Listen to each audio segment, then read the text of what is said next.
قرآن کریم میں اللہ رب العزت نے فرمایا الیوم اکملت لکم دینکم واتممت علیکم نعمتی ورضیت لکم الاسلام دینا، کہ آج میں نے تمہارا دین تمہارے لیے مکمل کر دیا۔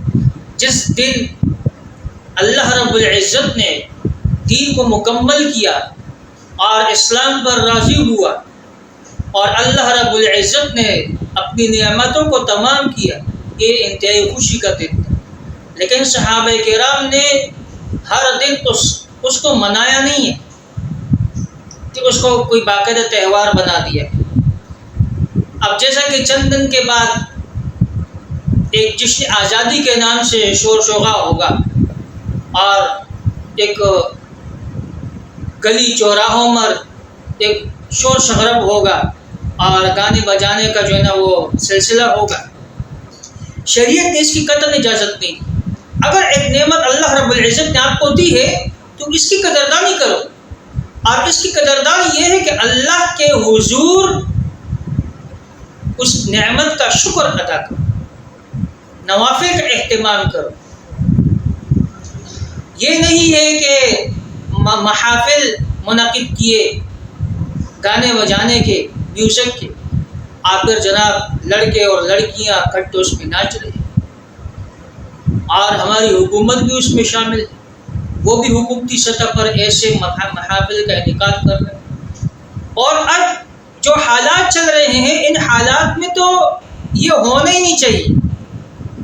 مسلمانوں کے جو حالات چل رہے ہیں بالخصوص پاکستان کے، کہ غریب کو مر رہے ہیں تو غریب کو 2 وقت کی روٹی نصیب نہیں ہے، غریب آدمی خودکشیاں کر رہے ہیں، اپنے بچوں کو مار رہے ہیں بھوک کی وجہ سے، غربت کی وجہ سے۔ پچھلے دن ایک واقعہ ہوا کہ ایک خاتون جو اس نے آپریشن کے لیے پیسے جمع کیے تھے اور جب بجلی کا بل 10,000 آیا تو اس میں دے دی، اگلے مہینے میں اس کا بل 10,000 روپے آیا، اس نے خودکشی کر لی۔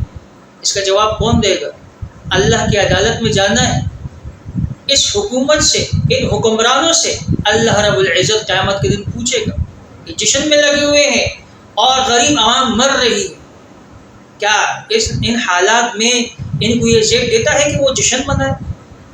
یا یہ عوام کا سوچ ہے، عوام کی دیکھ بھال کرے؟ جو پیسہ ان جشنوں پر خرچ کیا جا رہا ہے وہ ان غریب عوام پر کیوں خرچ نہیں کرتے کہ ان کا کچھ بھلا ہو جائے، ان کے بچوں کو کچھ بھلا ہو جائے، کچھ 2 وقت کی روٹی نصیب ہو جائے۔ تو یہ ان حالات میں مجموعی طور پر جو مسلمانوں کی حالات ہے، فلسطین کے حالات دیکھے، یہاں پاکستان کے حالات دیکھے، دیگر ممالک میں جو مسلمانوں کے حالات ہے خراب چل رہے ہیں، ہر جگہ مسلمان مار کھا رہے ہیں، تو اللہ کی طرف رجوع کرے بھائی، ان گانے بجانے سے توبہ کرے۔ جشن سے کیا ملے گا؟ اور آزادی کس بات کی؟ ہم تو غلام ہیں، IMF کے غلام ہیں، اسے ایسا جھگڑا ہوا ہے۔ جشن آزاد آدمی بناتا ہے، ہمارے جسم تو آزاد ہے لیکن ذہن غلام، تو کس بات کی آزادی بناتے ہیں؟ اللہ کی طرف رجوع کرو، اللہ سے مانگو، اللہ سے تو طائب ہو جاؤ۔ اور غریب عوام کا سوچنا چاہیے کہ وہ کس حالات سے گزر رہے ہیں۔